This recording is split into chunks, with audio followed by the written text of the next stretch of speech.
கர்த்தர் கொடுத்த நாளுக்காய் கர்த்தரை நான் நன்றி துதிக்கிறேன், ஸ்தோத்திரிக்கிறேன். நம்ம கலாத்தியர் புத்தகத்தை தான் படிச்சுட்டு இருக்கோம். கலாத்தியர்லேருந்து நிறைய காரியங்களை நம்ம கற்றுக்கிட்டோம். ஆண்டவர் நிறைய காரியங்கள் நம்ம கற்றுக்கும் போது அதை நம்ம கடைபிடிக்கிறதுக்கும் நம்ம ஜெபிக்கணும்.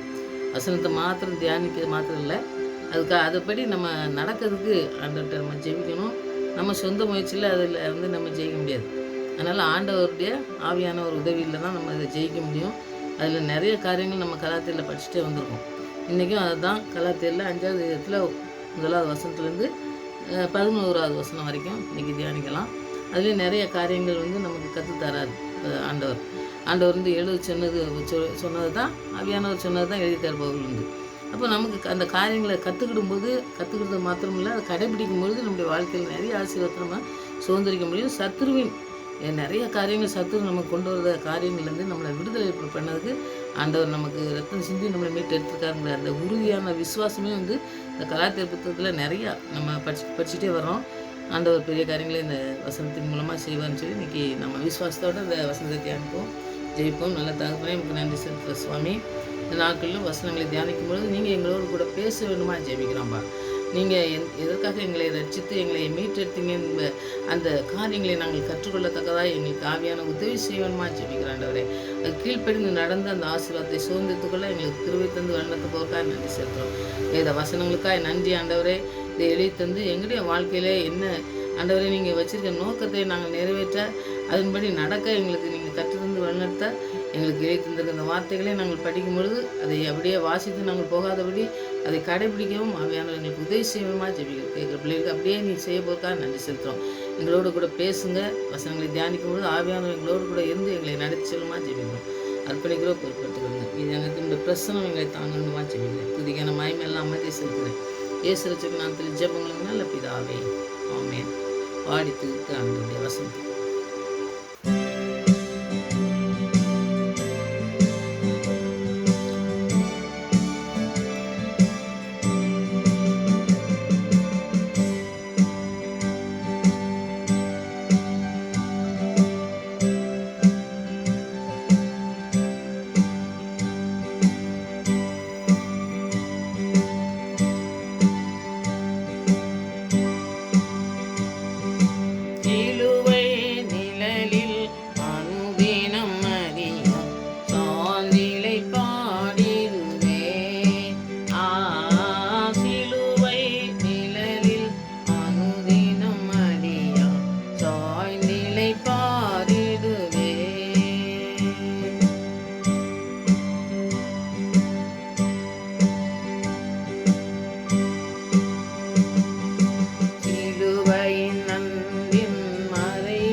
கொடிய இடத்தும் மஞ்சே இயேசுவை சார்ந்து நிற்பேன். ஆயோவித கொடிய இடருக்கு மஞ்சே இயேசுவை சார்ந்து நிற்பேன். அவனில் வியாகுலம் வந்தார், அவரையே நான் நம்பிக் கொண்டார். அவனில் வியாகுலம் வந்தார், அவரையே நான் நம்பிக் கொண்டார்.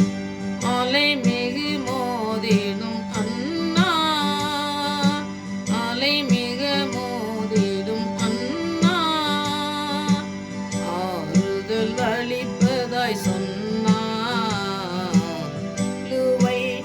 நிழலில் அனுதினம் அடியான் சாய்ந்திலை பாரிடுவே.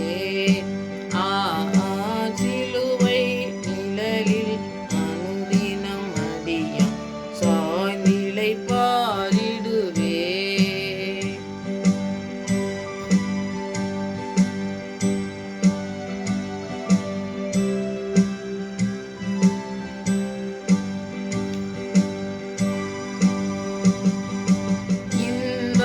சுரந்திடும் திருமொழி கேட்க இன்னல்கள் மறந்திடுவே. இன்பம் சுரந்திடும் திருமொழி கேட்க இன்னல்கள் மறந்திடுவே. திருமறை இன்னிசை நாதம் தேனிலும் இனிய வேதம். திருமறையின் இசை நாதம் தேனிலும் இனிய வேதம். தருமெனக்கானந்த சந்தோஷம், தருமெனக்கானந்த சந்தோஷம். தீங்கும் என் இதயத்தின் தோஷம். வை நிழலில் அனுதினம் அடியான் சாய்ந்திலை பாரிடுவே. சிலுவை நிழலில் அனுதினம் அடியான் சாய்ந்திலை பாரிடுவே.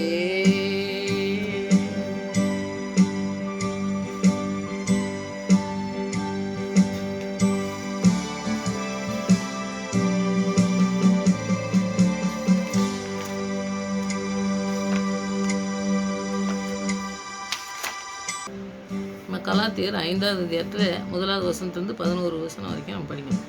இப்போ நான் ஏற்கனவே சொன்ன மாதிரி வேதம் இருந்தாலும் சரி, நீங்கள் வேதம் இல்லாதவங்க நீங்கள் அந்த நான் சொல்கிறது கேட்டாலும் சரி, நீங்கள் எல்லாருக்கும் ரட்சிப்பை கொடுக்கறது தான். அதுதான் முதலாவது. கிறிஸ்துவின் விடுதலை வந்து எல்லாருக்காகவே சிலுவையே சிந்தப்பட்ட ரத்தம் எல்லாரையும் மீட்டுக்கு தான் ரத்தம் சிந்தப்பட்டது. அதனால் எல்லாரும் கேட்கலாம்.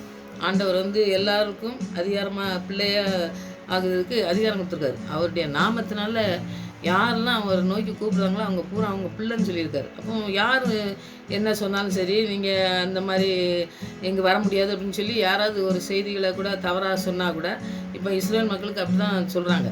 அதனால் நீங்கள் அந்த மாதிரி சொன்னால் கூட அதை வந்து நீங்கள் ஏற்றுக்கிடவே கூடாது.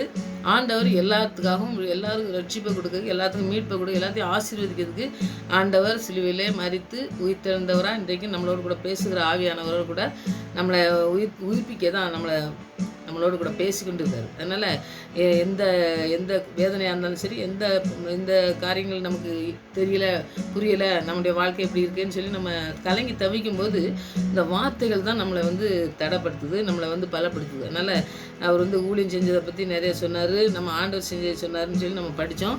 இன்றைக்கும் பாருங்கள், ஆண்டவர் கொடுக்குற விடுதலையை நம்ம எப்படி பெற்றுக்கொள்ளணும் அப்படிங்கிறத பற்றி தான் இந்த இடத்துல நம்ம படிக்கிறதை பார்ப்போம். இவங்க வந்து இஸ்ரேல் மக்களை நீங்கள் படித்து பார்த்தீங்கன்னா, அவங்க சடங்காச்சாரத்தில் நிறைய அவங்க வந்து அதை தான் செய்யணும், அப்படி நியாயப்பிரமாணத்தின் அதுபடி தான் நடக்கணும் அப்படிங்கிறதுலாம் செஞ்சாங்க. ஆனால் ஆண்டவர் வந்து நியாயப்பிரமாணத்தின் மூலமாக செய்கிறது அந்த காரியங்களை செய்ய சொன்னாலும், அவர் வந்து மீட்டெடுத்தது ரட்சிப்பு வந்து அவர் இந்த சடங்காச்சாரத்துக்கு முக்கியத்துவம் கொடுக்கவே செய்யலை. ஆண்டவர்கிட்ட விசுவாசம் வச்சு கீழ்ப்படிஞ்சாலே போதும், அதனுடைய ரட்சிப்பை வந்து நம்ம பெற்றுக்கொள்ள முடியுங்கிறது தான் நம்ம இப்போ இந்த வசனத்திலாம் அவர் வந்து பவுல் வந்து நமக்கு வலியுறுத்தி சொல்கிற காரியம். முதலாவது பார்த்திங்கன்னா 5:1-11 வரைக்கும் சொன்னேன் பார்த்தீங்களா. அந்த முதலாவது நம்ம ஒரு விடுதலை எப்படி அந்த இஸ்ரேல் மக்களை பற்றி நம்ம நாம எப்படி இருக்கோம் அப்படிங்கிறத பற்றி ஒரு சுருக்கமாக நம்ம தெரிஞ்சுக்கிட்டோன்னு வைங்க. அதுக்கு பிறகு இந்த வசனங்களை படிக்கும்போது நமக்கு நல்லா புரியும். அதனால் கலாத்தியரும் நாம வந்து இயேசு கிறிஸ்து விசுவாசத்தை விட்டு நம்ம இந்த நியாயப்பிரமாணம் அந்த சடங்குகள் சொன்னேன் பார்த்தீங்களா, அதில் விசுவாசத்தை மாற்றி நம்ம வாழ்க்கையில் வந்து பார்த்திங்கன்னாக்கி நம்ம வாழ்க்கையவே மாற்றிக்கிட்டோம். நம்ம ஆண்டவர்கிட்ட எப்படி வரணும், விசுவாசத்தில் வரணுங்கிறது இல்லாமல் நம்ம அந்த சடங்காச்சாரங்களை தான் செஞ்சு அவங்க இஸ்ரேல் மக்கள்லாம் இருந்தாங்களா, அது மாதிரி நம்முடைய வாழ்க்கையிலும் கூட சில காரியங்களில் நம்ம அப்படி இருக்கலாம். அதை வந்து மாற்றணுங்கிறது தான் வலியுறுத்துறதுக்கு தான் அந்த காரியங்கள்லாம் பவுல் வந்து எழுதியிருக்காருன்னு நம்ம பார்க்கலாம். அப்போ பாருங்கள், அந்த கிருபையிலேருந்து நம்ம விலகி போகிறோம். நம்ம கிருபையிலேருந்து விலகி போகிறோம்னா, கிருபைங்கிறதே வந்து இலவசமாக தரது ஆண்டவர் வந்து யாருக்குமே வந்து நீ பணம் தந்தியா, நீ பணம் தரலையா, நீ ஏழையா, நீ பணக்காரனா, படித்தவனா, அப்படிலாம் யாரையுமே பார்க்காதபடி ஆண்டவர் ரத்தத்தை சிந்தி எல்லாரையும் மீட்டெடுத்திருக்காரு. அப்போ விலைக்கு வாங்கியிருக்காரு. அப்போ விலைக்கு நம்ம அது இலவசமாக தான் தந்தார். நம்ம எதுவும் கொடுத்து நம்ம வாங்கவே செய்யலாம். அந்த இலவசமாக தந்த அந்த கிருபையை விட்டு விலகி நம்ம போகும்பொழுது பார்த்திங்கன்னாக்கி அது அப்படி போகிறோம் அப்படின்னம்னா என்னென்னா, கிறிஸ்துவுக்கு நம்ம அவருடைய பிள்ளையாகவே இல்லை. அவங்க அவர் யாரோ நம்ம யாரோ அப்படின்னு அந்நியராக இருக்கும்.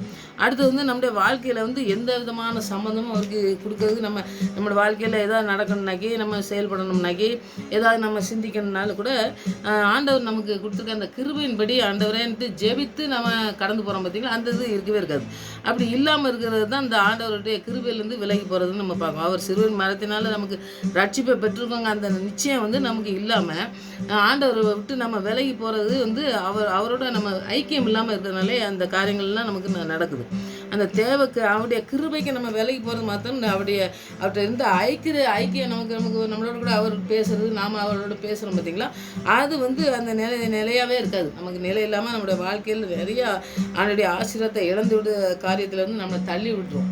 அதனால் ஆண்டுடைய கிருபையை நம்ம பெற்றுக்கொண்டோம்னாக்கி ஆண்டுடைய கிருபை தான் நமக்கு எல்லா ரட்சிப்பும் தந்திருக்குன்னு சொல்லி அந்த ஐக்கியத்தில் நம்ம ஒரு நாளும் விலகி போகாதபடி நம்மளை ஜெபித்து இந்த காரியங்களை நம்ம செய்கிறதுக்கு நம்ம முதலாவது நாம் முடிவெடுத்து நம்ம ஆண்டுகிட்ட ஜெபிக்கணும். அதுதான் நான் முதலாவது இந்த வசனங்களுக்கு எல்லாத்துக்கும் நான் முன்னுரையாக சொல்கிறேன். அடுத்தது பார்த்திங்கன்னாக்கி இந்த 5:1 நீங்கள் படித்து பார்த்தீங்கன்னா, கலாத்தியரை நீங்கள் படித்து பார்த்தீங்கன்னாக்கி நான் வசனத்தை சொல்கிறேன். அதை நீங்கள் பைபிள் இருந்தாலும் படிங்க. இல்லாட்டும் நீங்கள் புரிஞ்சுக்கிட்டீங்கன்னாக்கி நல்லா ஆண்டவருடைய வசனம் எப்பவுமே வெறுமையாக திரும்பாதுன்னு சொல்லியிருக்காருல, அதனால் வசனத்தை படிக்கும்பொழுது அது ஒன்றும் வெறுமையாக திரும்பாது, அது ஆசீர்வாதத்தை கொண்டு வரும். அதனால் 5:1 பார்த்தீங்கன்னாக்கி, ஆனபடினாலே நீங்கள் மறுபடியும் அடிமைத்தனத்தின் நுகத்துக்கு உட்படாமல் கிறிஸ்து நமக்கு உண்டாகின சுயாதீனத்தின் நிலைமையை நிலை கொண்டிருங்கள். 2வது வசனம், இதோ நீங்கள் விருத்த சேதனம் பண்ணி கொண்டால் கிறிஸ்துவில் உங்களுக்கு ஒரு பிரயோஜனம் இராது என்று பவுலாகி நான் உங்களுக்கு சொல்லுகிறேன். இந்த சடங்காச்சாரத்துக்கும் அதுக்கும் ஆண்டவருக்கும் உங்களுக்கும் சம்மந்தமே இல்லை. அதனால் நீங்கள் அதை நீங்கள் செஞ்சீங்கன்னாக்கி ஒன்றும் பிரயோஜனமே கிடையாது அப்படின்ட்டு அந்த வலியுறுத்துவதை நீங்கள் பார்க்கலாம். இப்போ அதில் சட்டத்திட்டங்கள் நான் நிறைய உங்கள்கிட்ட சொல்லியிருக்கேன். ரோமரை நீங்கள் படிங்க. ரோமரில் தான் நிறைய வசனங்கள், அந்த சட்டத்திட்டங்கள்லாம் அவர் சொல்கிறத நம்ம பார்க்கும் பார்த்திங்கன்னா, அந்த வசனத்துக்கு ஏற்ற வசனங்கள்லாம் நம்ம படிக்கும்பொழுது தான் அது நமக்கு புரியும். அதனால் நம்ம ரோமர் 6:18 நீங்கள் படித்து பார்த்தீங்கன்னா, ரோமர் 6வது அதிகாரத்தில் 18வது வசனத்தை நீங்கள் படித்து பார்த்தீங்கன்னா, பாவத்தின்றி நீங்கள் விடுதலையாக்கப்பட்டு நீதிக்கு அடிமைகளானீர்கள். அப்போது நீதி செய்கிறவர் ஆண்டவர் தான். அவருக்கு தான் நம்ம பிள்ளையாக மாறியிருக்கோம். அப்போ நம்ம இப்போ பாவத்திலேருந்து நம்மளை விடுதலையாக்கி நம்மளை நீதிக்கு அவருடைய பிள்ளையாக நம்மளை அடிமையாக்கியிருக்காருன்னு சொல்லி இந்த வசனத்தை நீங்கள் படிக்கும்போது சொல்கிறாரு. அப்போது நம்ம இந்த வசனங்களை படிக்கும்பொழுது பார்த்திங்கன்னா, ஆண்டவர் எதுக்காக இப்படி சொல்கிறாரு, பாவத்திலேருந்து விடுதலை ஆக்கியிருக்காரு. அதனால பாவத்திலேருந்து விடுதலை ஆக்கிறதுனால நம்ம அடிமை கிடையாது. அவருக்கு நம்ம பிள்ளையாக மாற்றிட்டார். நம்ம ஒரு காலத்தில் பாவத்துக்கு அடிமையாக இருந்தோம். அவருக்கு நம்ம வாழ்க்கைக்கும் அவருக்கும் அவருடைய விருப்பத்தின்படி நடக்கலை. நம்ம இஷ்டத்துக்கு நம்ம போனோம். அவர் நம்மளை விலைக்கு வாங்கியிருக்காரு அப்படிங்கிற ஒரு நிச்சயம் நமக்கு இல்லாமல் இருந்ததுனால அப்படி இருந்தோம். இப்போ நமக்கு ஒரு எஜமான் இருக்கார். நமக்கு எல்லாத்தையும் நமக்கு நல்லா நடந்து பாதுகாத்து நம்மளை வாழ்க்கையில் நடத்தி கொண்டு போகிற ஒரு எஜமான் நமக்கு கிடச்சிருக்காருங்க ஒரு நிச்சயத்தில் நம்ம அவருடைய கருத்தில் அர்ப்பணித்தோம்னா அந்த பழைய வாழ்க்கையெல்லாம் நம்ம ஒதுக்கணும். ஏன்னா பழைய வாழ்க்கையெல்லாம் பார்த்திங்கன்னாக்கி ஆண்டுக்கு பிரியமில்லாத வாழ்க்கை வாழ்ந்துக்கிட்டு இருக்கோம். அப்போ அது வைராக்கியமாக வெறுத்து வாழணும் அப்படிங்கிறத ஒப்பு கொடுக்கணும். நாம் இந்த பழைய காரியங்கள்லாம் நிறையா நமக்கு தோணும். அந்த காரியங்கள்லாம் எனக்கு வரக்கூடாது ஆண்டவரே, நான் உமக்கு பிள்ளையாக நான் மாறி நான் அந்த வசனத்துக்கு ஏற்ற பிள்ளையாக நம்ம வாழணும். நீங்கள் கொடுத்துருக்க அந்த ரட்சிப்பின் நீதியின் பிள்ளையாக, நீதிக்கு அடிமையான பிள்ளையாக நான் வாழணும் அப்படிங்கிறதுல நம்ம வைராக்கியமாக இருந்து மற்ற காரியங்கள்லாம் வெறுக்கணும். அதான் சிலுவையில் சொல்லுவார்லாம், சிலுவையை அனுதினமும் எடுத்துக்கிட்டு வாங்கன்னு சொன்னோம்னாக்கி அவங்கவுங்க வாழ்க்கையில் இருக்கிற ஒரு நிறைய காரியங்கள் இருக்குது பார்த்திங்கன்னா, அதெல்லாம் விட்டுட்டு ஆண்டவர் என்ன சொல்கிறாரோ அந்த காரியத்துக்கு பின்பற்றி வா அப்படின்னு சொல்லி அந்த வார்த்தைக்கு நீங்கள் சொல்லும்போதே சொல்லுவார். எப்போவுமே ஆண்டவர் கூப்பிடும்போது பார்த்திங்கன்னாக்கி என்னுடைய சித்தப்படி நான் என்ன சொல்கிறேனோ அதை சொல்லிவிட்டு நீ கேட்குறத அந்த மாதிரி வா அப்படின்னு சொல்லி கூப்பிடுவார் பார்த்திங்களா. அந்த மாதிரி நாம் அர்ப்பணிக்கணும். அர்ப்பணித்து அது நம்ம எல்லாத்தையும் வெறுத்துட்டு பழசெல்லாம் வெறுக்கணுமா, நம்ம இதெல்லாம் விடணுமா, எதெல்லாம் விடணுமோ அப்படின்னு சொல்லி நம்ம யோசனை பண்ணிட்டு இருந்தோம்னா அந்த வாழ்க்கை சரியான காரியத்தில் நம்மளை கொண்டு போய் விடாது.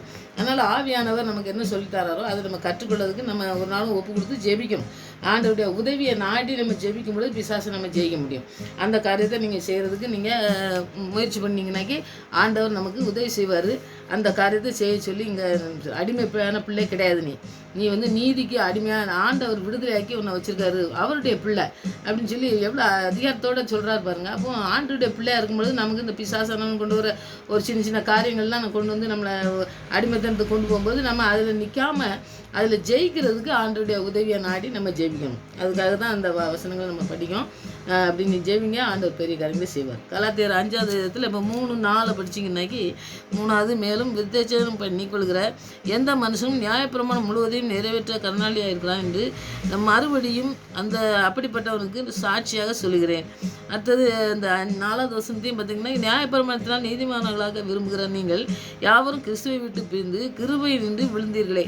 இப்போ ஆண்டவருடைய வசனத்துக்கு நீங்கள் கீழ்ப்படிங்களா? கீழ்ப்படியாமல் நீங்கள் போயிட்டீங்கன்னாக்கி அது நான் இப்போ சொன்னேன் பார்த்தீங்களா, அந்த மாதிரி வசனத்துக்கு கீழ்ப்படியாமல் ஆண்டவருடைய வசனத்துக்கு ஆண்டவர் சொல்கிறதுக்கு கீழ்ப்படியாமல் நம்ம இருக்கும் பொழுது அப்போ வந்து நம்ம ஆண்டவருக்கும் நமக்கு சம்மந்தம் இல்லாமல் இருக்கும். அப்போது ஆண்டவர் நமக்கு உதவி செய்கிறதுக்கே நமக்கு செய்ய முடியாது. ஏன்னா வந்து அவர் நீதியுள்ள நியாயாதிபதி. நாம் தவறுதலாக செஞ்சுட்டு தவறு பண்ணிவிட்டு அப்புறம் வந்து மன்னிப்பு கேட்டு அப்புறம் வந்து நம்ம ஏதோ நம்ம ஆண்டவர் ஏதாவது செய்வார்னு சொல்லிட்டு போகிறாங்க பார்த்தீங்களா, அது தவறான காரியம். ஆண்டவர் சொல்கிற வசனத்துக்கு வார்த்தைக்கு நம்ம கீழ்ப்படிஞ்சு நடந்தாலே அவர் நமக்கு உதவி செய்கிற வல்லமுள்ள தேவனாக இருக்கார். அதுவும் நீங்கள் நான் படிக்கும்போது ரோமரில் பவுல் எழுதுனது பூராமே நிறையா சட்டத்திட்டங்கள், அப்புறம் வந்து நிறையா காரியங்கள் நமக்கு வந்து இப்படி தான் இருக்கணும் அப்படிங்கக்கூடிய ஆண்டவர் சொல்கிற காரியங்கள்லாம் நிறைய இருக்குது. அதனால் நீங்கள் ரோமரை நிறைய படிங்க. ஒரு பாஸ்டர் சொன்னாங்க, ரோமர் தான் நான் முதல் செய்திக்கு நான் வந்து கேட்டு நான் வந்து செய்தி கொடுத்தேன். நான் ரோமர் வந்து நிறையா வந்து ஒரு செய்தியை நான் கேட்டேன், அதை கொண்டு போய் வச்சு நான் ஒரு செய்தி கொடுத்தேன். அதுதான் முதலாவது செய்தி கொடுத்தேன். நான் ரோமர் வந்து ரொம்ப சட்டத்திட்டங்கள் நம்ம படித்து அதை நீங்கள் படிக்கும்பொழுது நம்முடைய வாழ்க்கை நிறையா மாறும் அப்படின்னு சொல்லி சொன்னார். அப்போ நம்முடைய வாழ்க்கையில் ரோமர் நீங்கள் நிறைய படிங்க. ஒவ்வொரு நாளைக்கு ஒவ்வொரு அதிகாரம் படித்தீங்கன்னா கூட அதில் உள்ள கருத்துக்களை ஆண்டவர் வந்து நமக்கு கற்றுத்தருவார். இப்போ ரோமர் 9வது அதிகாரத்தில் 30வது வசனமும் 31வது வசனமும் நீங்கள் படித்து பார்த்தீங்கன்னாக்கி இப்படி இருக்க நாம் என்ன சொல்வோம்? நீதியை தேடாத புறஜாதியார் நீதி அடைந்தார்கள், அது விசுவாச நிலை ஆகும் நீதியே. அடுத்தது 31வது வசனத்தை பார்த்தீங்கன்னாக்கி நீதி பிரமாணத்தை தேடின இஸ்ரவேலரோ நீதி பிரமாணத்தை அடையவில்லை. இப்போ பிரமாணத்தை பற்றிலாம் தான் பேசுகிறார், நிறைய பேசுகிறார். அப்போ பார்த்தீங்கன்னாக்கி இப்படி அவங்க வந்து நான் நீதியுள்ள நியாயாதிபதியை தேடாமல் அவங்க வந்து என்ன செய்கிறாங்கன்னா பிரமாணத்தை தான் தேடுறாங்க. பிரமாணம் நான் இந்த 10 கட்டளை அந்த மாதிரி காரியங்களை தான் ஆண்டவர் சொன்ன காரியங்களை இது வேண்டாத நீ இதை வணங்காத அப்படின்னா அதை தான் வணங்குவோம். அதை செய்யாது அப்படின்னு சொன்னால் அதுதான் செய்கிறான் பார்த்தீங்களா. அந்த மாதிரி ஆண்டவருக்கு பிரியமில்லாத காரியங்கள் 10 கட்டளையை விட அவங்க ஆண்டவருக்கு பிரியமில்லாத காரியங்களை தான் செய்வார். வணங்குதாதன்னா வணங்குவான். அந்த மாதிரி காரியங்கள் வந்து பிரியமில்லாத காரியங்களை செய்து அவங்க வந்து விசுவாசத்தில் விட்டு நீங்கள் வந்து நிறையா நான் வந்து ஆண்டவர் வந்து அறியாத நம்மளை மாதிரி அறியாத நம்ம வந்து யூதர்கள் கிடையாது. நம்ம வந்து புறஜாதியிலேருந்து நம்மளை ஆண்டவர் வந்து தேர்ந்தெடுத்தார். நாம் தேர்ந்தெடுத்தாலும் அவரை வந்து நாம் வந்து விசுவாசனாலே அந்த நீதியை வந்து நாங்கள் பெற்றுக்கொண்டோம். ஏன்னா வந்து ஆண்டவர் வந்து அழைக்கப்பட்டவர்களெல்லாம் பார்த்தீங்கன்னாக்கி நிறைய அழைக்கப்பட்டவங்கள்டேருந்து ஆண்டவர் நம்மளை தெரிந்து கொண்டார். அப்போ நம்மள்கிட்ட என்ன இருந்தது, அவங்ககிட்ட என்ன இல்லை, அவங்க இதை தேடி அவங்க அதை அடையாமல் போயிட்டாங்க. ஆனால் இவங்களுக்கு தெரியவே இல்லை. தெரியாதவங்க கூட என்ன செஞ்சிட்டாங்க, ஆண்டவரை பற்றி பிடிச்சிக்கிட்டு அவங்க வந்து ஆசீர்வாதத்தை சுதந்திரிச்சு கொண்டாங்க. அப்படி இருக்கணும் அப்படின்னு சொல்லி ஆண்டவர் சொல்கிறார். ஏன்னா ஆபிரகாம் வச்சு சொல்கிறாரு பார்த்தீங்களா, புறஜாதிகளுக்கெல்லாம் சுவிசேஷத்தை அறிவிக்கிறதுக்கு அவர் வந்து மரத்தில் தூக்கப்பட்டவன் வேணும் அப்படின்னு சொல்லி அந்த வசனத்தை நம்ம படிக்கும்போது பார்த்தீங்கன்னாக்கி அந்த காரியத்தை நம்ம கற்றுக்கிடணும். ஏன்னா ஒரு மனுஷனை கொண்டு நம்மளுக்கு வந்து எல்லா காரியங்களும் செய்து முடிக்கிறதுக்கு ஆண்டவர் வந்தார் சிலுவையில். அப்போ நம்ம புறஜாதியாக இருந்தாலும் நம்மளை வந்து மீட்டெடுத்து எப்படி அவங்க வந்து நீதியை பெற்றுக்கொண்டாங்க, அவங்களுடைய வாழ்க்கையில் எப்படி பெற்றுக்கொண்டாங்க, நீங்கள் எப்படி பெற்றுக்கொள்ளாமல் போயிட்டீங்க அப்படின்னு சொல்லி அதை சுட்டி காட்டுறாரு. ஏன்னா அவங்க இஸ்ரேல் மக்கள் எதனால் இப்போ அவங்க கடைபிடிச்சி அதை செய்யாமல் விட்டாங்க, தேடாமல் கண்டுபிடிக்காமல் விட்டாங்களோ அந்த விசுவாசத்தில் நம்ம வந்து ஆண்டவருக்கு இஸ்ரேல் மக்கள் விசுவாசமே இல்லாமல் ஆண்டவர்கிட்ட இந்த புறஜாதி வந்து பாருங்கள், நம்ம நிறையா பார்த்திங்கனாக்கி அந்த மாதிரி ஒன்றுமே ஆண்டவரை பற்றி தெரியாதவங்க வந்தாங்கன்னாக்கி ஆண்டவரை பற்றி சொன்னோன்னே பார்த்திங்கனாக்கி அவங்க வந்து ஏற்றுக்கிடுவாங்க. ஏற்றுக்கிட்டு ஆண்டவர் சொன்னது கரெக்டு, இவர் எப்படி நல்லா நமக்கு செய்கிறாரு, இந்த மாதிரி அவங்க சொல்கிறது கரெக்ட் தான் சொல்லி ஏற்றுக்கிட்டவங்க நிறைய பேர் இருக்காங்கல்ல. ஏன்னா இவங்க வந்து இந்த சடங்காச்சாரத்தையே பார்த்துட்டு இருக்கும்போது இவங்க வந்து அப்படி பார்க்கல, ஆண்டவரை நோக்கி பார்த்து அவங்க வந்து பிடிச்சிக்கிட்டாங்க. நிறைய பேர் பார்த்திங்கன்னா நீங்கள் உங்கள் வாழ்க்கையில் பார்த்துருக்கலாம். அப்போ வந்து ஆண்டவர் வந்து இஸ்ரேல் மக்களை வந்து எதுக்கு அழைச்சாரு? அதை வந்து அந்த கிருபையை வந்து நம்ம புறஜாதிகள் பெற்றுக்கொண்டாங்க. ஆனால் அவங்க வந்து என்ன செஞ்சாங்க? கிரியினால் அவங்க வந்து இதை அடையணும்னு சொல்லி நினச்சி அவங்க தோல்வி தான் அடைஞ்சாங்க. ஆனால் நீதியே தேடாத புறஜாதிகள்லாம் பார்த்திங்கன்னாக்கி விசுவாசத்தில் நம்ம வந்து அவங்க எப்படி பெற்றுக்கொண்டாங்க அப்படிங்கிறத ரொம்ப அழுத்தமாக சொல்கிறாரு. அவர் வந்து என்ன சிலாக்கியம் பெற்றுக்கோம் பாருங்கள். நம்ம புறஜாதியாராக இருந்தாலும் ஆண்டவர் சொல்கிற காரியங்கள் பாருங்கள், இப்படி பெற்றுக்கொண்டாங்களே அப்படின்னு சொல்லி பவுல் வச்சு எழுத வச்சுருக்காரு. அப்போ நமக்கு இருக்கிற அழைப்பு, நமக்கு கொடுத்துருக்குற நம்ம ஆண்டவர் கொடுத்துருக்குற இந்த வசனத்தெல்லாம் பார்த்திங்கன்னாக்கி நமக்கு வந்து ஒரு பெரிய காரியத்தை ஆண்டவர் நமக்காக செஞ்சு முடிச்சிருக்காரு. அதுக்காக நம்ம டெய்லி காலையில் எழுந்திரிச்ச உடனே ஆண்டவர் நமக்கு ஜீவனை தந்திருக்காரு, நமக்கு எல்லா விதமான காரியங்களும் செய்திருக்காரு. நமக்கு எத்தனையோ வேதனைகள் வருது, அதெல்லாம் நம்ம தூக்கி எடுத்துருக்காருன்னு சொல்லி டெய்லி நம்ம ஜெபிக்கிற பிள்ளைங்களாக இருக்கணும். ஏன்னா இஸ்ரேல் மக்களை சுற்றி காட்டி அவர் சொல்கிறாரு, இஸ்ரேல் மக்கள் அடையாமல் போனதை புறஜாதியார்கள் அடைஞ்சிட்டாங்க, அவங்க வந்து கிருபையினால் பெற்றுக்கொண்டாங்க அப்படின்னு சொல்லி ஒரு பெருமையான ஒரு காரியத்தை வந்து புறஜாதியாரை பற்றி சொல்கிறாரு. அப்போ அவர் செய்தி வந்து பிடிக்காத காரியம், அவரை அடிக்கணும் கொல்லணும்னு சொல்லி பவுல சொன்ன காரியமே அவர் வந்து ஆண்டவராக இயேசு கிறிஸ்து சொன்ன காரியங்களை தான் சொன்னார். அதை சொல்லும் பொழுது இவங்களுக்கு கோபம் வந்துடுது. அப்போ வந்து அந்த கோபத்தினால தான் அவங்களெல்லாம் அடிக்க போகிறாங்க. ஆனால் வந்து ஆண்டவர் சொல்ல காரியத்தை பவுல் எந்த காரியத்திலையும் சொல்லாமல் இருக்கவே இல்லை. அது அவர் சொன்னதை அப்படியே சொல்லிட்டு தான் இருந்தார். யாருக்கும் பயப்படவே செய்யலை. அப்படி பயப்படாமல் வசனத்தை எழுதி வச்சதுனால தான் இப்போ நமக்கு வந்து இந்த வசனங்கள்லாம் நமக்கு நம்ம படிக்கும்பொழுது நம்முடைய வாழ்க்கையில் அது நிறைய காரியங்களை செய்கிறதுக்கு நமக்கு தூண்டுதலாக இருக்குது. அதனால் ஆண்டவருடைய வசனம் வந்து எப்பொழுதுமே வெறுமையாக இருந்தால் அது செய்ததை அவர் என்ன சொல்கிறாரோ, அவர் என்ன நினச்சி நம்முடைய வாழ்க்கையில் திட்டம் வச்சுருக்காரோ அது நிறைவேற்றி முடிக்கக்கூடிய நல்ல திட்டங்களை நமக்கு நடத்தி செல்ல வல்லமுள்ள தேவன். அதனால் வசனங்களை தியானிக்கும் பொழுது நீங்கள் அந்த காரியங்களை நீங்கள் செய்யுங்க, அர்ப்பணித்து ஜெபிங்க. நமக்கு பெரிய ஸ்லாக்கியத்தை ஆண்டவர் தந்திருக்காரு. நம்ம புறஜாதியார் பிறந்தாலும் நமக்கு கொடுத்துருக்கிற ஸ்லாக்கியம் வந்து பெருசு. அந்த இதில் வந்து நம்ம ஆண்டவருடைய கிருபையினால நம்ம அவரோடு கூட இருக்க, நம்ம இணங்கி போக, அவருடைய கீழ்ப்படியை நமக்கு அர்ப்பணிக்க நம்ம ஜெபிக்கணும். அடுத்து கலாத்தியர் 5:5 நீங்கள் படித்து பார்த்தீங்கன்னாக்கி 5வது வசனத்தை நீங்கள் படித்து பார்த்தீங்கன்னாக்கி, நாங்களே நீதி கிடைக்க வேண்டும் என்று ஆவியை கொண்டு விசுவாசத்தினால் நம்பிக்கையோடு காத்திருக்கிறோம் அப்படின்னு சொல்லி அந்த 5வது வசனத்தை நீங்கள் படித்து பார்த்தீங்கன்னாக்கி, அந்த வசனத்தெல்லாம் நம்பிக்கையோடு காத்திருக்கார் அவர். நம்ம ஒரு செய்தி ஒருத்தருக்கு நம்ம ஏதோ பேசும்பொழுது பார்த்திங்கன்னாக்கி அவங்க சரி நம்ம ஏதோ அவங்களுக்கு வந்து ஆண்டவர் இதை செய்வார் அப்படின்னு சொல்லி நம்ம சொல்கிறோம். அது சொல்லும் பொழுது அவங்க ஏதாவது நமக்கு திருப்பி அவங்க ஒரு ஆன்சர் சொல்லுவாங்களான்னு நம்ம தேடிட்டு இருப்போம் பார்த்தீங்களா? அப்படி தேடிட்டு இருக்கேன்னு சொல்கிறாரு. ரோமர் 8:24-25 நீங்கள் படித்து பார்த்தீங்கன்னாக்கி, ரோமர் 8:24-25 நீங்கள் படிச்சிங்கன்னா, அந்த நம்பிக்கையினாலே நான் ரட்சிக்கப்பட்டு இருக்கிறோம், காணப்படுவதை நம்புறது நம்பிக்கை அல்ல, ஒருவன் தான் காண்கிறதை நம்ப வேண்டியது என்ன? நாம் காணாததை நம்புவனாயில் அவன் வருகிற அந்த பொறுமையோடு காத்திருப்பான். அது வருகிறதுக்கு. ஏன்னா நம்ம வந்து ஒரு இது நமக்கு நம்பிக்கையோடு நம்ம இருக்கோம், அது வந்து அவங்களுக்கு நமக்கு கிடைச்சிரும் அப்படின்னு நம்ம நினச்சோம்னாக்கி அதுக்கு நம்புறதுக்கு ஒன்றுமே தேவையே இல்லை. நமக்கு கிடச்சிரும், கண்டிப்பாக கிடச்சிரும்னு தான் நம்ம நினைக்கும். ஆனால் அந்த மாதிரி கிடைக்கவே செய்யாது. இது இல்லை, அது ஒன்றுமே இல்லையே, நமக்கு எப்படி நடக்கும் அப்படிங்கிறது தான் முக்கியமானது. அதை தான் ஆண்டவர் செய்கிறேன்னு சொல்கிறது. அது காணாததை நம்புறது தான் நமக்கு வந்து நம்ம பொறுமையோடு காத்திருக்கணும். அப்போ ஆண்டவர் கொடுக்குற காரியங்கள்லாம் பார்த்திங்கனாக்கி கொஞ்சம் பொறுமையோட நம்ம வந்து கொஞ்சம் டைம் ஆகுது, ஒரு லேட் ஆகுது அப்படிங்கும்போது நமக்கு அந்த பொறுமையை வந்து தரதுக்கு அவர் ஆண்டவர் வந்து நமக்கு வல்லமையுள்ளவராக இருக்கார். அவர் நம்பிக்கையோடு காத்திருக்கணும். அவர் வந்து நம்ம மேலே நம்பிக்கை வச்சுருக்காரு. நாம் அவர் மேலே நம்பிக்கை வச்சு நம்ம வாழ்க்கையை அர்ப்பணிக்கும் பொழுது நம்முடைய அற்புதமாக நம்மளை நடத்துக்கிற நல்ல தகப்பன் நமக்கு இருக்கார். அதனால் நம்ம நம்பிக்கையோட, அவர் வந்து எப்படி நம்பிக்கையோடு இருந்தேன்னு சொல்கிறாரு பாருங்கள், அந்த மாதிரி நாமளும் ஆண்டவரிடத்தில் நம்ம நம்பிக்கையை வச்சு நம்ம வந்து ஆண்டவருடைய விசுவாசத்தில் நம்ம நம்பிக்கை வச்சு நம்ம காத்திருப்போம். ஆண்டவர் நமக்கு உதவி செய்ய வல்லமுள்ளவராக இருக்கார்.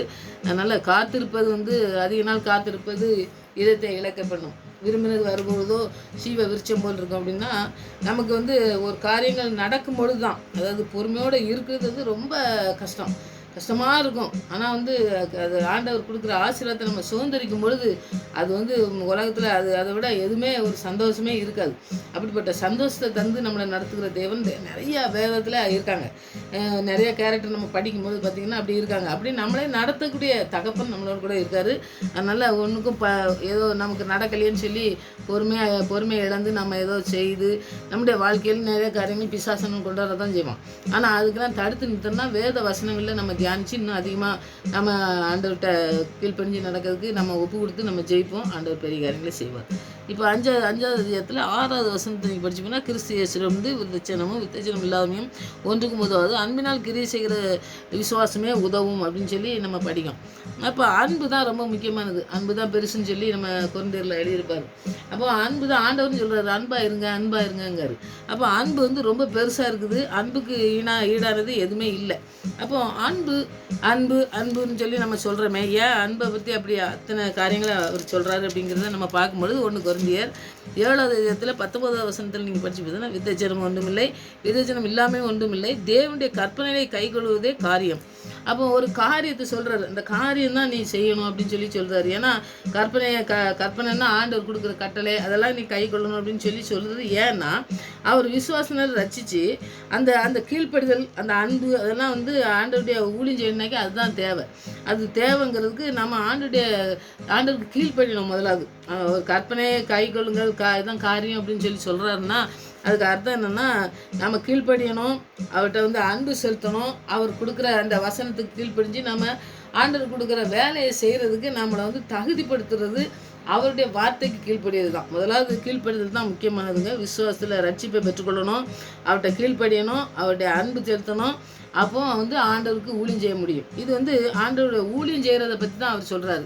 இப்போ நீங்கள் ஊழியம் செய்யணுனாக்கி ஆண்டவருக்கு என்ன செய்யணும், அந்த மாதிரி காரியங்கள் நீங்கள் இருந்தால் தான் வந்து நீங்கள் இந்த விருத்தச்சனம் அதை வந்து சடங்காச்சாரத்தை பண்ணிக்கிட்டே இருக்க வேண்டிய அவசியம் இல்லை. ஆண்டவர் உங்களோட கூட இருக்கிறதுக்கு அவர் என்ன செய்யணுன்னு இருக்காரோ அதுதான் நீங்கள் செய்யணும் அப்படிங்கிறத வலியுறுத்தி சொல்கிறத நீங்கள் இதை படிக்கலாம். 7வது வசனத்தையும் 8வது வசனத்தையும் நீங்கள் படித்து பார்த்தீங்கன்னாக்கி, நீங்கள் நன்றாய் ஓடுகிறீர்களே, சத்தியத்துக்கு கீழ்ப்படியாமல் போக உங்களுக்கு தடை செய்தவன் யார்? இந்த போதனை உங்களை அழைத்தவரால் உண்டானதல்ல. இப்போ வேண்டாத காரியங்கள், அதாவது இந்த நான் சொன்னேன் பார்த்தீங்களா, அந்த மாதிரி நமக்கு ஆண்டவருக்கு பிரியமில்லாத காரியங்களே செய்யும் பொழுது அவருக்கு வந்து நீங்கள் இந்த மாதிரி நான் சொன்ன காரியங்களுக்கு நீங்கள் கீழ்ப்படிஞ்சால் போதும், என்கிட்ட அன்பு வச்சிங்கன்னா போதும் அப்படின்னு சொல்லி ஆண்டவர் அழைக்கிற ஒரு சத்தத்தை வந்து நம்ம கேட்கணும். அப்போ ஆண்டவருடைய சத்தத்தை கேட்குற பிள்ளைங்களை அந்தம்னாக்கி நம்முடைய வசனம் தான் நம்மளோட கூட பேசணும். ஆண்டவருக்கு பிரியமில்லாத காரியங்களை செஞ்சுட்டு அவங்க செய்கிற மாதிரி நான் செய்கிறேன், இவங்க செய்கிற மாதிரி செய்கிறேன்னு சொல்லி மற்றவங்களை நம்ம குறை சொல்லி அவங்கபடி நம்ம நடக்கணும்னு அவசியம் இல்லை. நமக்கு வேதம் இருக்குது, வேத வசனங்கள் எழுதி தந்திருக்காரு, ஆவியானவர் இருக்கார். ஆவியானவர் சொல்கிறத மாத்திரம் நம்ம கேட்டு அதுக்கு கீழ்ப்படி நடந்தோம்னா மற்றவங்களை குறை சொல்லிவிட்டு நாம் வாழ்க்கையை நம்ம செஞ்சுட்டு அதை அப்படி செய்கிறதுக்கு வாய்ப்பே இருக்காது. இப்போ வந்து நீங்கள் யார் தடை பண்ணால், யார் வந்து நீங்கள் அழைக்கப்பட்ட போதனையில் இல்லையே அப்படின்னு சொல்லி சொல்லும் பொழுது 1 கொரிந்தியர் 9வது அதிகாரத்தில் 24வது வசனத்தை படிச்சின்னா, பந்தயசாலையில் ஓடுகிறவர்கள் எல்லாரும் ஓடுவார்கள், ஆகிலும் ஒருவனே பந்தயத்தில் பெறுவான் என்று அறிவீர்களா? நீங்கள் பெற்றுக்கொள்ளத்தக்காக ஓடுங்கள். பாருங்கள், பந்தய பொருளை பற்றி சொல்கிறாரு. இப்போ ஒரு பந்தயம் வச்சாங்கன்னாக்கி அதில் எத்தனை பேர் ஓடுவாங்க, நிறைய பேர் ஓடினாலும் ஒருத்தன் தான் ஜெயிப்பாங்க. அதனால் அந்த போதனை வந்து ஒரு ஆள் சொல்கிறது, ஆண்டவர் சொல்கிற போதனை மாத்திரம்தான் ஒரு உறுதியான விசுவாசத்தில் கொண்டு போய் நம்மளை நடத்தக்கூடியது. மற்றதெல்லாம் போதனைகள்லாம் நம்ம கேட்கக்கூடாது. மற்ற வேண்டாத போதனைகள்லாம் நிறைய சொல்கிறாங்கன்னா, நம்ம வேத வசனங்களை முழங்கால் நின்று ஜெபிக்காங்க நிறைய பேர் போதிக்கும் பொழுது பார்த்திங்கன்னாக்கி நம்ம வேதத்தை வச்சுட்டு நம்ம ஆண்டோடைய ஆவியானவர் என்ன சொல்கிறாருன்னு கேட்டு நம்ம செய்யும் பொழுது அந்த காரியங்களை நம்ம தவறி போக மாட்டோம்.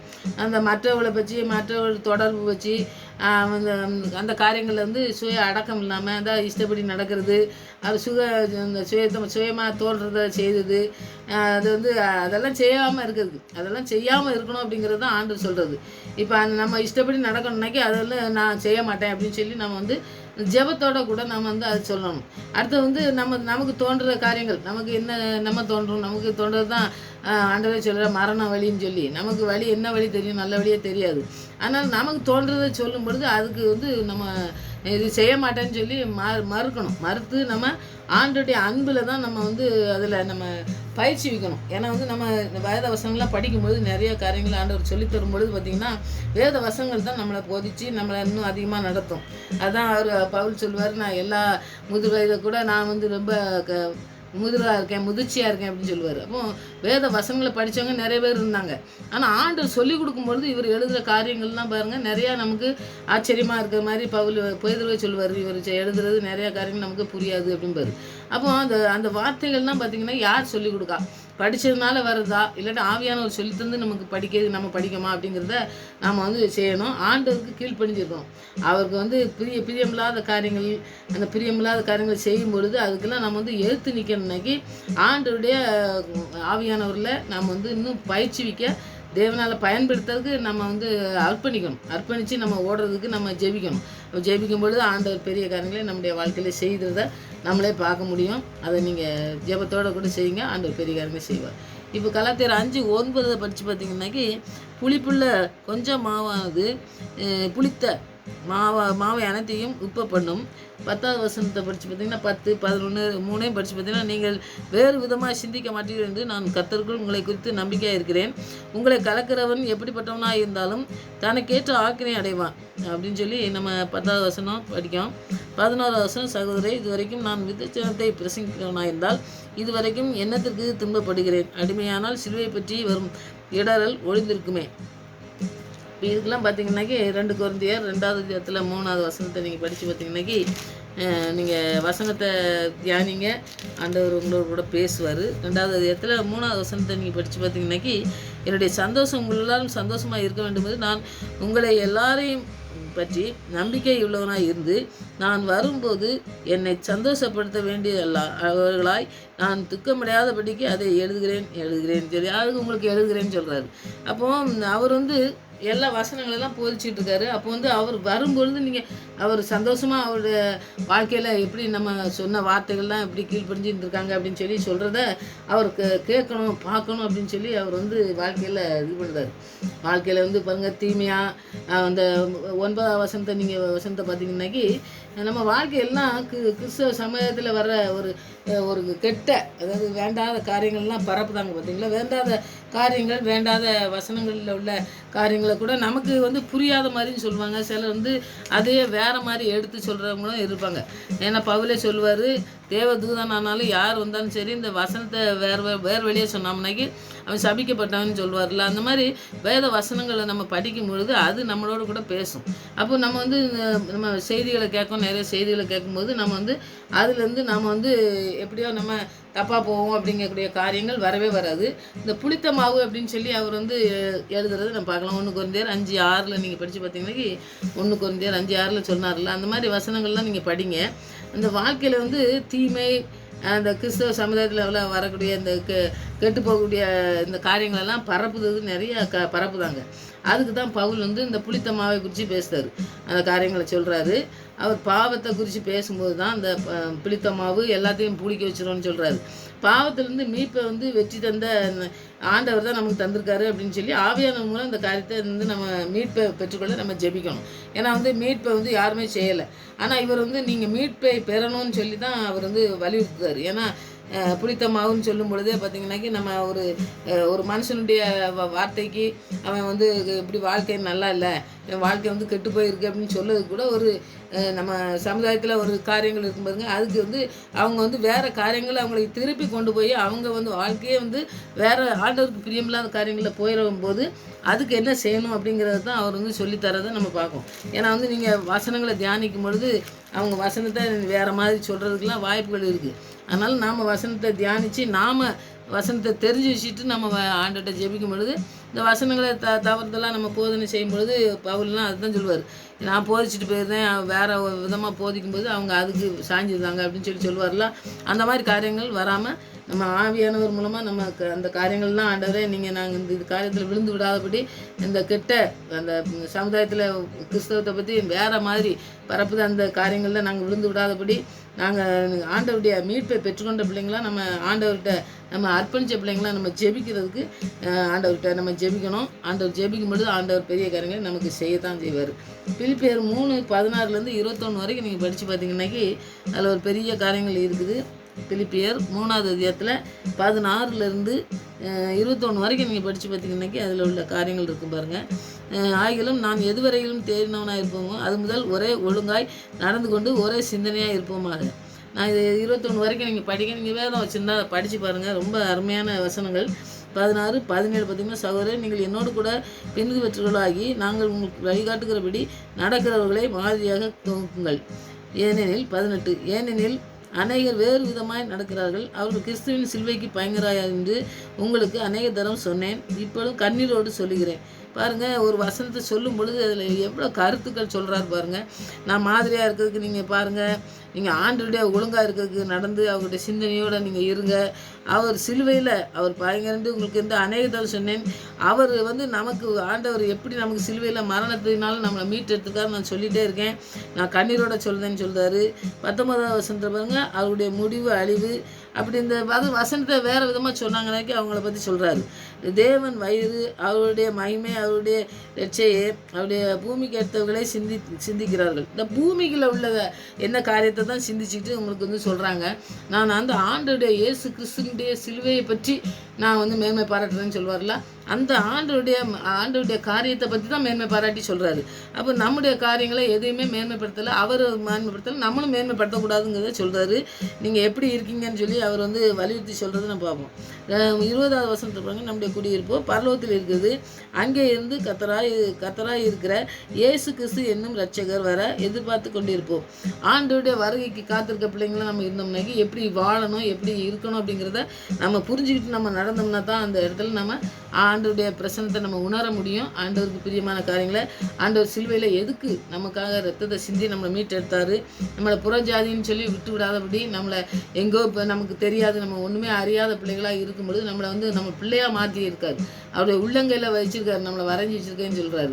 அவ்வளோ பெரிய ஆசீர்வாதத்தின் தகப்பன் எஜமான் நமக்கு இருக்காரு, மீட்பை தந்த எஜமான் நமக்கு இருக்காரு. அப்படி எஜமான் நம்மளோட கூட இருக்கும் பொழுது நம்ம இந்த வசனங்களை தான் தியானித்து அதன்படி நடக்கும்பொழுது நம்முடைய ஆசீர்வாதத்தை இழந்து போகாமல் ஆசீர்வாதத்தை பெற்றுக்கொள்ள முடியும். 21வது வசனத்தை நீங்கள் படிச்சிங்கன்னா, அவர் எல்லாருக்கும் நமக்கு கீழ்ப்படுத்தி கொள்ளத்தக்க நம்முடைய வல்லமையின் செயலின்படியே நம்முடைய அற்பமான சரீரத்தை நம்முடைய மகிமையான சரீரத்துக்கு ஒப்பாக படுத்துவார்.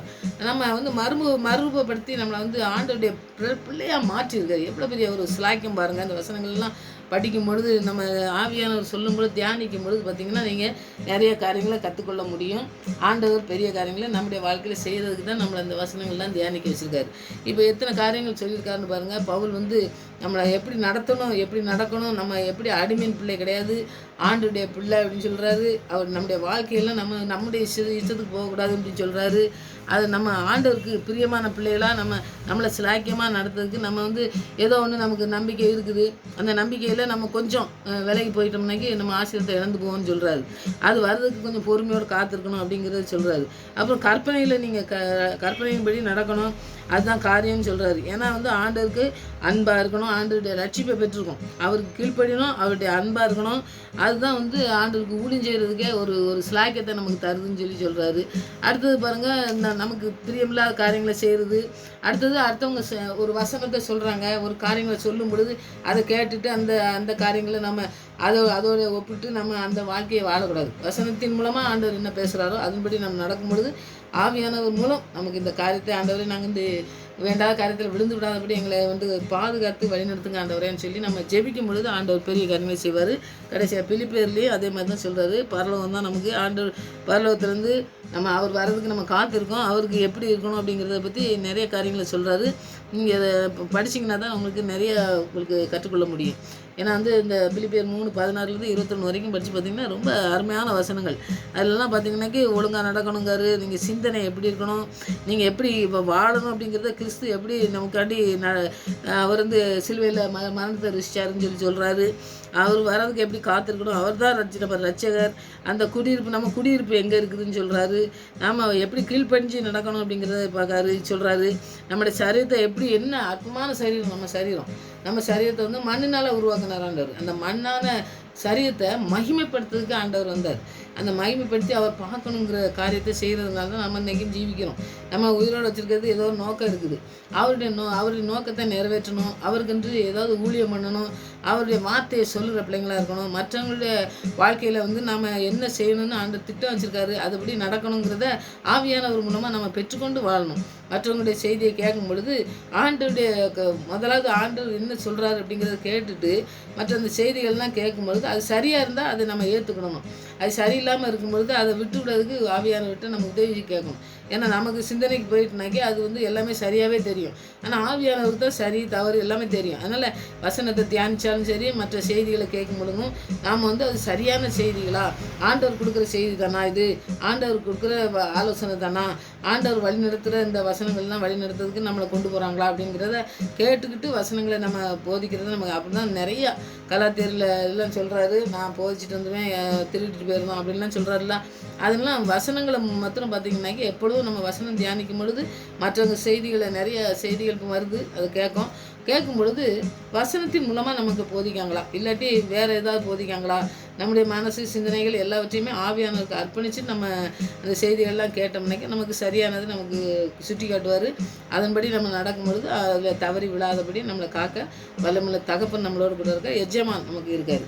அந்த எஜமானுக்கு நம்ம கீழ்ப்படிஞ்சு அவருக்கு ஊழியம் செய்கிற பிள்ளைகளாம் நம்ம அர்ப்பணித்து நம்ம வாழ்க்கையில் வாடும் பொழுது நிறைய சாட்சிகளை நம்ம எழுப்ப முடியும். அநேக சாட்சிகளாக வாழறதுக்கு ஆண்டுகிட்ட அர்ப்பணிக்கிற பிள்ளைகளாம் அநேகர் எழுப்ப நம்முடைய பிள்ளைகளை அர்ப்பணிப்போம். நம்ம சுற்றிலும் இருக்கிறவங்களெல்லாம் அர்ப்பணித்து ஆண்டவர் நம்மளை இந்த இடத்துல வச்சுருக்காருன்னா என்ன நோக்கத்தோடு வச்சுருக்கீங்க ஆண்டவர் அப்படின்னு சொல்லி டெய்லி ஜெபிக்கணும். ஜெபித்து நம்ம அந்த ஆசீர்வாதத்தை சேர்ந்ததுக்குள்ளே இன்றைக்கி வந்து அர்ப்பணிப்போம். ஆண்டவர் பெரிய காரியங்களை நம்முடைய வாழ்க்கையும் செய்வார்.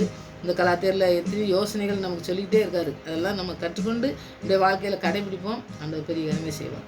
ஆமாம், ஜெயிப்போம். ராஜானி செய்த நன்மைகள் அவை எண்ணி முடியாதையா,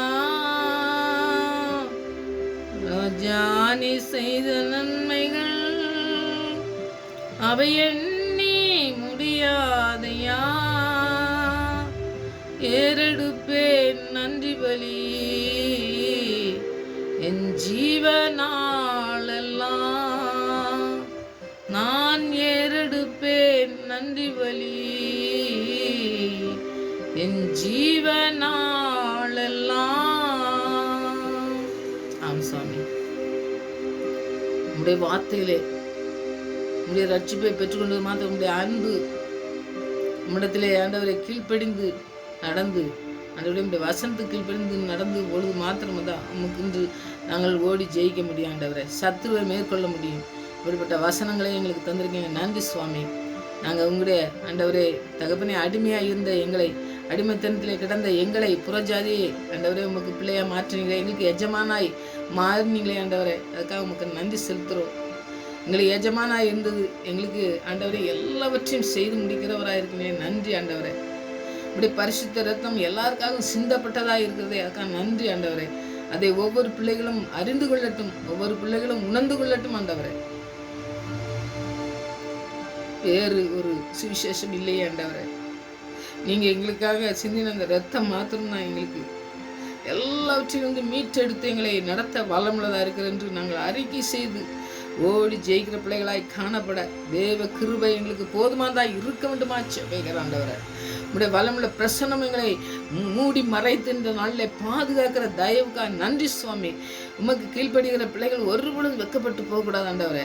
உடைய வசனத்துக்கு நடுங்கவே நோக்கி பார்ப்பேன் என்று சொன்ன தேவ கிருபை இந்த நாட்களில் ஆவியானவர் எங்களை ஆளுகை செய்கிறதை நாங்கள் உணர்ந்து கொள்ளது மாத்திரம் இல்லை ஆண்டவரே.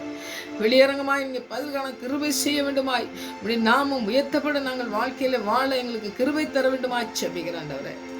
எங்களும் சுற்றி திரிகிற சத்துரு, எவனை விழுங்கலாமோ என்று சுற்றி திரிகிற சத்துருவுக்கு நாங்கள் ஆண்டவரே அதை மேற்கொண்டு நாங்கள் ஜெயிக்க, இந்த பவுல் எத்தனையோ காரியங்களில் ஜெயித்தாரே ஆண்டவரே, அதுபோல நாங்கள் ஜெயிக்க எங்களுக்கு கற்றுத்தாங்க ஆண்டவரே. உடைய வசனங்களிலே நாங்கள் இன்னும் அதிகமாய் ஊடுருவி ஆண்டவரே உடைய பாதத்தில் அமர்ந்திருந்து ஜெபிக்கிற பிள்ளைகளாய் காணப்பட செய்யுங்க. எங்களோடு கூட பேசுங்க ராஜா, எங்களுக்கு கற்றுத்தாங்க ஆண்டவரே. எங்களுடைய வாழ்க்கையிலாம் ஆண்டவரே நீங்கள் மாத்திரம்தான் ஆண்டவரே நடத்தி செல்ல நாங்கள் அர்ப்பணிக்கும் பொழுது அற்புதமாக நடத்துங்க ஆண்டவரே. பிள்ளைகளை அர்ப்பணிக்கட்டும் ஆண்டவரே. அநேக பிள்ளைகள் எழும்பட்டும், அநேக பிள்ளைகள் பரிசுத்த கூட்டமாய் எழும்பட்டும், அநேக பிள்ளைகள் எழுப்புகிற பிள்ளைகளாய் கொடுக்குற பிள்ளைகளாய் எங்களுடைய பிள்ளைகளை நாங்கள் அர்ப்பணிக்கிறோம். நீங்கள் மாற்றுங்க ராஜா, வாழ்க்கையை மாற்றுங்க. சத்துரு கட்டி வைத்திருக்கிற எல்லா கட்டுகளும் ஆண்டவரே உங்களுடைய நாமத்திலே ஆண்டவரே இயேசு கிறிஸ்துவின் நாமத்தினாலே எல்லாவற்றையும் ஜெயமாக எடுத்து ஆண்டவரே சிலுவையில் எல்லாவற்றையும் ஆண்டவரே ஓ ஜீசஸ் நன்றி ஆணி அடித்து அதன் காலின்கீழ் மிதித்து பிசாசை ஆண்டவரை ஜெயித்து இந்த நாட்டிலும் ஜெயமாய் இருக்கிற ஜெயத்தை ஜெயக்கொடியை பிடித்து எங்களுக்காக ஆண்டவரை ஜெப வீரராய் இருக்கிறதா நான் நன்றி செலுத்துகிறேன். ஆண்டவரை எங்களுக்காக ஜெபிக்கிறவராக இருக்கீங்க, நன்றி. எங்களுக்கு ஜெபத்தை ஜெபிக்க கற்றுத்தருகிறவரே நமக்கு நன்றி. எங்கோ கிடந்த எங்களை தெரிந்து கொண்டீங்களே, நன்றி ஆண்டவரே. முன்பு நாங்கள் எங்கோ யார் பிள்ளையாவோ இருந்தோம் ஆண்டவரை, எப்படியோ ஆண்டவர் வாழ்ந்தோம் ஆண்டவரே. ஆனால் உங்களுடைய பிள்ளையாய் மாற்றினீங்களே, நன்றி. உங்களுடைய பிள்ளையாய் வாழ்வதற்கு எங்களுக்கு சிலாக்கியத்தை தந்திருக்கீங்களே, நன்றி ஆண்டவரே. எங்களை தெரிந்து கொண்டீங்களே, நன்றி. அந்த கிருபைக்காய் நன்றி. அந்த கிருபையை பெற்றுக்கொண்ட நாங்கள் இன்னும் அநேக பிள்ளைகளுக்கு அந்த கிருபையை பெற்றுக்கொள்கிற பிள்ளைகளாக நாங்கள் வாழ எங்களுடைய வாழ்க்கையை சாட்சிகளாய் மாற்றுங்க ஆண்டவரே. உங்களுடைய ரத்த கோட்டுகளை மறைத்து கொள்ளுங்க ராஜா. உங்களுடைய வல்லமுள்ள கிருபையில கரம் ஆவி ஆத்மா சரீரம் முழுவதையும் ஆட்கொள்ளட்டும் ஆண்டவரே. நாங்கள் எந்த இடத்துல வெட்கப்படணுமோ அந்த இடத்துல உயர்த்துங்க ராஜா. எந்த காரியமாக இருந்தாலும் பிள்ளைகள் கேட்குற பிள்ளைகளுக்கு எந்த காரியமாக இருந்தாலும் ஆண்டவரே அதை நிச்சயமாய் முடிக்க வேண்டுமா செபிக்கிறேன் ஆண்டவரே. நாங்கள் இருக்கிற இடம், நாங்கள் போகிற இடம், நாங்கள் உட்காருகிற இடம், நாங்கள் எங்கே ஆண்டவரை சென்றாலும் அந்த இடமெல்லாம் என் தேவனுக்கு சொந்தமான இடமாய் மாறட்டும் ஆண்டவரே. வார்த்தை ஆண்டவரே ஒவ்வொரு இருதயத்துக்கும் பாய்ந்து செல்லட்டும் ஆண்டவரே. ஒவ்வொருடைய சரீர தேவையிலும் சந்திக்கட்டும் ஆண்டவரே. ஒவ்வொரு பிசாசின் கிரியைகளும் அழிக்கப்படட்டும் ஆண்டவரே. ஒவ்வொருவரையும் பயன்படுத்துகிற நாட்கள் மாறப்போவதற்காக நன்றி செலுத்துகிறோம் ஆண்டவரே. கடைசி நாட்களிலே மாம்சமான யாவர் மேலும் என் ஆவியை ஊற்று என்று சொன்ன வார்த்தையின்படி இந்த நாட்களிலே ஆவியானவர் மூலமாக நாங்கள் ஜெயிக்க எங்களுக்கு ஒவ்வொருவருக்கும் நீ கற்று தந்திருக்கிற வார்த்தைகளுக்காக நன்றி செலுத்துகிறோம் ஆண்டவரே. அது எங்களுடைய வாழ்க்கையிலே கடைபிடிக்கவும் நீங்கள் உதவி செய்ய வேண்டுமாய் அர்ப்பணிக்கிறோம் சுவாமி. அற்புதமாக எங்களை நடத்தி செல்லமா ஜெபிக்கிறோம் ஆண்டவரே. எங்களுடைய ஜெபத்துக்கெல்லாம் பதில் கொடுத்து கொண்டு இருக்கிறபடியா நன்றி ஆண்டவரே. இன்னும் நடத்த போவதற்காக நன்றியோடு துதிக்கிற சோதரிக்கிறோம் ஆண்டவரே. எங்களுக்கு வாக்கு தத்துவம் கொடுத்து எங்களுடைய வார்த்தையின் மூலமாக எங்களை போஷித்து எங்களை நடத்துகிற நல்ல தகப்பனே, நீங்கள் கூட இருந்து எங்களை நடத்துவதை நாங்கள் உணர்ந்து கொள்ள எங்களுக்கு ஆண்டவர் அந்த உணர்வை தர வேண்டுமா ஜெபிக்கிறேன். எப்பொழுதும் ஜெபத்திலே ஆண்டவரை தரித்திருக்கிற பிள்ளைகளாய் ஆண்டவரே ஒரு தகப்பன் இருக்கிறார், நம்மளோடு கூட இருக்கிறார், ஒரு எஜமான் எனக்காக இருக்கிறார் என்பதை ஒவ்வொரு பிள்ளைகளும் அறிக்கை செய்த நாட்களிலே அந்த வெற்றியை சுதந்திரத்துக் கொள்ளட்டும். பிசாசை வெல்லட்டும் ஆண்டவரே. பிசாசு கொண்டுகிற ஒவ்வொரு நோய்களையும் ஆண்டவரே ஓ ஜீசஸ் நன்றி செலுத்துகிற ஆண்டவரே. உங்களுடைய பிரசனத்தினால் ஆண்டவரே நாங்கள் ஜெயிக்க எங்களுக்கு கிருபை தர வேண்டுமா செபிக்கிற ஆண்டவரே. ஒவ்வொரு ஆவி ஆத்மா சரீரமும் உமக்கென்று அர்ப்பணிக்கப்பட்ட பிள்ளைகளாய் ஆண்டவரை அர்ப்பணிக்கும் பொழுது பிள்ளைகளுடைய வாழ்க்கையில எல்லாவற்றையும் செய்து முடிக்க வேண்டுமா செபிக்கிற ஆண்டவரே. இப்படி ஆவியானவர் அப்படி செய்து வழிநடத்த போறதுக்காக நன்றி செலுத்துகிறோம் ஆண்டவரே. உடைய கிருபைக்காய் நன்றி, உடைய பிரசனத்துக்காய் நன்றி, உடைய வார்த்தைகளுக்காய் நன்றி, உடைய வேதாகமத்துக்காய் நன்றி ஆண்டவரே. நீர் எங்களுக்கு எஜமானாய் இருப்பதற்காய் நன்றியோடு துதிக்கிற ஸ்தோத்திரிக்கிறோம் ஆண்டவரே. எங்களுடைய வாழ்க்கையை நீங்கள் என்ன நோக்கத்தோடு வைத்திருக்கீங்களோ அந்த நோக்கத்துக்கு நாங்கள் அர்ப்பணித்து ஜெபிக்கிற பிள்ளைகளாய் அந்த அற்புதத்தை பெற்றுக்கொள்கிற பிள்ளைகளாய் காணப்பட்டு அநேக பிள்ளைகளுக்கு அற்புதமும் ஆண்டவருக்கு சாட்சிகளுமாய் நிற்க தேவன் இந்த நாட்டிலே பயன்படுத்த போறதுக்காக நன்றி செலுத்துகிறோம். இந்த ஜெபத்துக்கு பயன்படுத்தோம்னா நன்றி செலுத்துகிறேன் ஆண்டவரே. மறுபடியும் அப்படி சமூகத்திலே வருமறை எங்களை காத்து வழிநடத்தமாக ஜெபிக்கிறேன். துதிகனமாயும் எல்லாம் மகை செலுத்துகிறேன். ஏசு ரட்சகன் நாம் ஜெபங்களுக்கு நல்ல பிதாவே, ஆமென்.